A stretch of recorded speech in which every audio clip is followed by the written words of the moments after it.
સંસ્કારી નગરી વડોદરામાં ઇન્ડિયન નેશનલ કોંગ્રેસ દ્વારા મહાનગરપાલિકા ચૂંટણીને અનુલક્ષીને વોર્ડ નંબર 16માં લોકસંપર્ક ફેરણી યોજાઈ હતી.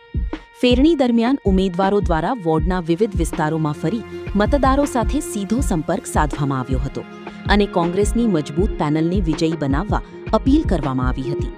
સ્થાનિક રહીશો દ્વારા ઉમેદવારોનું ફૂલહાર પહેરાવી ઉષ્માભેર સ્વાગત કરવામાં આવ્યું હતું, જેના કારણે વિસ્તારોમાં સારો પ્રતિસાદ જોવા મળ્યો હતો.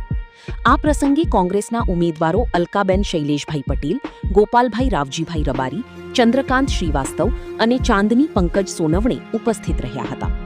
ફેરણીમાં કોંગ્રેસના હોદ્દેદારો, કાર્યકર્તાઓ અને શુભેચ્છકો મોટી સંખ્યામાં જોડાતા વિસ્તારમાં ચૂંટણી પ્રચારને વધુ વેગ મળ્યો છે. ઉમેદવારોએ આવનાર 26 એપ્રિલના મતદાન દિવસે સવારે 7 વાગ્યાથી સાંજે 6 વાગ્યા સુધી મતદાન કરીને કોંગ્રેસની પેનલને વિજયી બનાવવા મતદારોને અપીલ